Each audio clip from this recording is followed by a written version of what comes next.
Ассалаумағалейкум алашжұрты. Ұлы жеңіс оңайлықпен келмеген, ешкім оны сипап бізге бермеген. Жеңіс деген сәбилердің күлкісі ол, зеңбіректің үнін естіп көрмеген. Қой аузынан шөп алмас қазақ халқына жеңіс сыйлаған Қайрат Рысқұлбековтың сот алдында сөйлеген ақтық сөзін сіздерге оқып берсем деймін. Яғни түп нұсқасын оқып берсем деймін. Қабыл алыңыздар.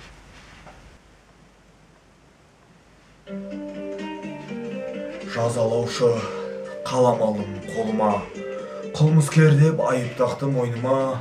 О халайық, айтып не керек, жазған екен маңдайыма, сорыма. Біріншіден мен анамды сағындым, екіншіден бұл құдайға не жаздым. Бостандықта еркін жүрген жан едім, енді міне тас зынданға қамалдым. Әкетаяу пайғамбардай жасың бар, туа бермес сіз секілді асылдар. Қартайғанда жүрегіңді қаралап, кесір болды біз секілді масылдар. Айналайын ағалар мен жеңгелер, сіздерге кім бұл өмірде теңгелер. Сүмірейіп сот алдында отырған ендігімдер, бауырымды есіргер. Айналайын қарындасым, қарағым, қолда кісен мен айдауда барамын.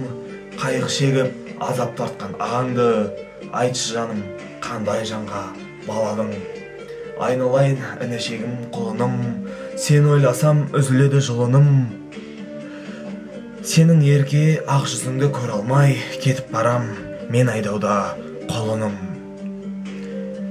Өздеріңе аман саулық тілеймін, өздеріңмен бірге болсын тілегім.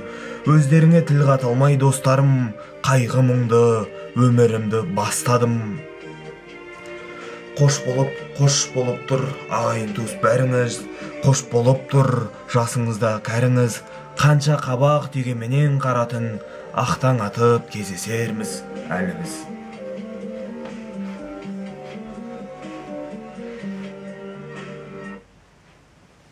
Шынында да өлі разы болмай тірі баймайды деген сөз бар қазақта. Қайрат ағамыздың жатқан жері жайлы болып, топырағы торқалы болғай.